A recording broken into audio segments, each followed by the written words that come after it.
Okay. All right, let's bring in our next guest. Is Mike Wells running for District 7. What's going on, Mike? How are you? Thanks, Chuck. I'm doing good. Now, District A little 7, overdressed, I District see. 7 is where? District 7 is the heart of Fresno. It's right in the middle of the city. We start really close to here, across the street from Dickey Playground on Divisadero and Blackstone. Okay. And we go all the way up Blackstone, almost to Shaw Avenue, to Okay. Gettysburg, then all the way out to Visadero, through the hospital, out to Larry, all the way out past Roosevelt High School, Sunnyside area. So it's kind of an L shape. And that's like the airport area also, right? Yeah, the airport's not in the district. It's a L. It's a really weird shaped district. It was created about 16 years ago when Fresno had 6 districts plus the mayor. We went to the strong mayor system and they created District 7. Okay. And Henry Perea Sr. was the first councilman and his son was the second councilman. And then there's a third one that we're working to unseat. You're going to unseat him. Now, that Clint Olivier That's right. is holding that seat right now. And he's had it for the last 2 years, right? 4 years. Oh, Yeah, he's finishing up his 4th year and he's running for a second term. okay. So what has he accomplished in his first 4 years? Well, he accomplished interesting reworking of our relationship with SPCA. That was interesting. He's accomplished turning away $50 million that would upgrade our bus system. Ooh, so he was one of the people that were against the BRT. He was the first councilman Why would against he the be BRT. against something like that?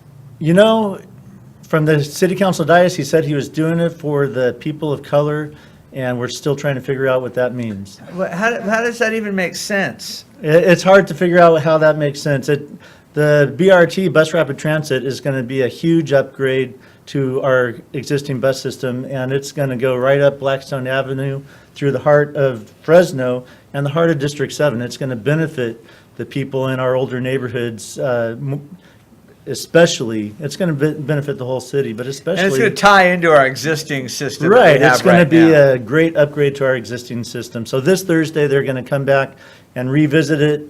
It's So going to pass this you're time. saying that you think it will pass this time? It'll pass this time. I think Mr. Olivier went on record. He said that he might vote for it. He's still holding out for some more amenities. He wants full-time police presence or security at some of those bus On the stations. buses or on Or the it seems stations? like at some of the stations, which would be a great idea. Well, I'll So tell you, would a Mocha, Mocha it's going to be similar. machine, It's going to but- be similar to some of the busing that you might have done in some of the bigger cities. Right. Well, and that's Because the whole idea. it'll have loading ramps where you'll buy your tickets first, and if you're on a bicycle, instead of putting it on the front of the bus, you'll roll it straight on the bus. It's going to be a really good upgrade. It's going to be easier to use. It's going to be faster. It's going to have, you don't have to wait as long for the buses. Every 10 minutes. Nicer stations. The version that they're going to end up adopting is going to be kind of a downgraded version. It's not going to be quite as good as the best practices model that was put forth a couple months ago, but Okay. it'll be all right. Okay, so that's enough on the BRT. Sure. Let's talk about District 7. What does District 7 need? District 7 needs, we've been talking, when I worked with Fresno Metro Ministry for the last several years, we met with hundreds and hundreds of residents of the downtown neighborhoods. And we asked them about what they wanted, what they like about their neighborhoods, what they don't like.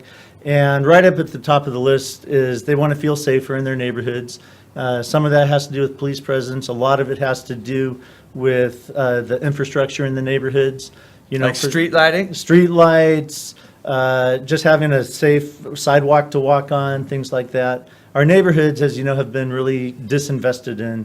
Ever since the invention of the automobile, Fresno spent all the money it could get its hands on subsidizing the infrastructure to the edges of the city. So the city limits have just expanded, and we've been paying for that to the expense of our older neighborhoods. Okay. Now, you said that you worked for the Metro Ministry. Fresno Metro Ministry. For how long? It's a great faith-based organization that does advocacy. I worked there for the last 4 years. Okay. So what else is in your background? Well, before that, I moved to Fresno after being in Caracas, Venezuela for about 10 years, working with churches down there. Found that Fresno was just as needy of a city as any of the cities that I did church work in. So was happy to make our home here, and we've been trying to make Fresno better ever Where'd since. you grow up at? I'm from the Northwest, Olympia, Washington. Okay, and so why Fresno? How'd you end up here? I came here after spending 10 years in Venezuela. It was just a good place to land with our family.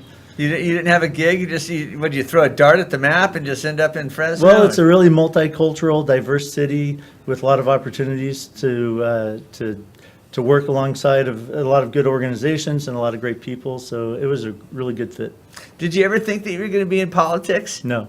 What made you say, "Hey, I'm the guy to do this"? Well, about 8 years ago, we started just paying attention to our downtown neighborhood, the Lowell neighborhood. Do you live in the Lowell? I used to. I lived there for a long time. And it was one of those neglected neighborhoods. We got some neighbors together and we just thought, what could we do to make our neighborhood better? And we did some of those things. And then we asked City Hall for some help. And the current council member, Cynthia Sterling, was helpful. Henry T. Perea was helpful. The incoming mayor, to our pleasant surprise, decided to put a lot of focus on revitalizing downtown neighborhoods, and that's how the snowball got rolling for me. I got involved on those committees for the downtown neighborhood community plan and the general plan update, and the advocacy at Metro Ministry for clean air meant how can we help people not need their cars as much, and the general plan update, sprawl versus infill development. We had a great victory a couple of years ago where all but 2 of the city councilmen voted on a general plan update that would focus on the downtown neighborhoods. We couldn't believe that the representative for District 7, which is the only district that isn't on the edge of the cities, it's surrounded by the other district, voted for a sprawl version of the general plan update instead of the one that the people were demanding. Are you talking about Clint Olivier? I am talking about Clint Olivier. Oh, wow, Yeah, you, thanks you for can giving just him come out and say it. Yeah, you don't give have to him beat around free the press. bush or nothing Yeah. like that. Well, drop my name when you're interviewing him. Well,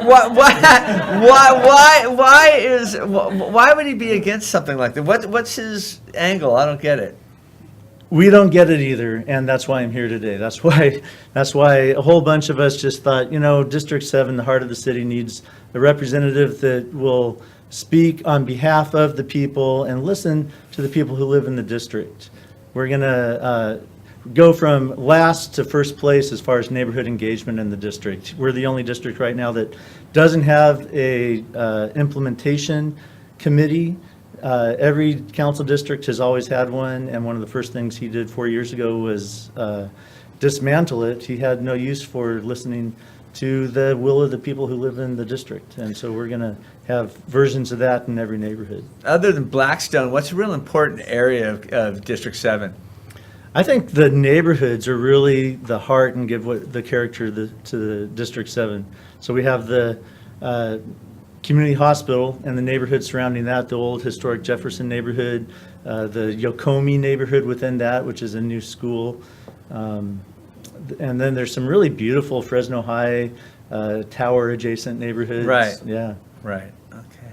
Well, when's the big election coming up? June 3rd. If you vote by mail, you'll get your absentee ballots first week of May. So make sure you fill it out right away, send it in, vote early, often. Okay. Get your friends to vote. If you had 1 minute to tell the people out there why they should vote for Mike Wells for District 7, why would that be? Do I have 1 minute? Go for it. All Do right, it. here we go. Vote for Mike Wells for City Council District 7 and get your friends to vote for Mike Wells City Council District 7. Come out with us every Saturday and Sunday. We're canvassing the neighborhoods with a crew of volunteers. We kind of make a party out of it. We have a barbecue or something like that ahead of time. And we hope to have some good musical acts join us. And the reason is because District 7 needs to be represented on behalf of the people. People need to participate in the decision-making process that affects them and their families. All right. Mike Wells, candidate for District 7. Good luck to you, sir. Thank you, Chet. All right. We're going to take a quick commercial break, and we'll be right back. Stick around. All right. Is that it? Right now.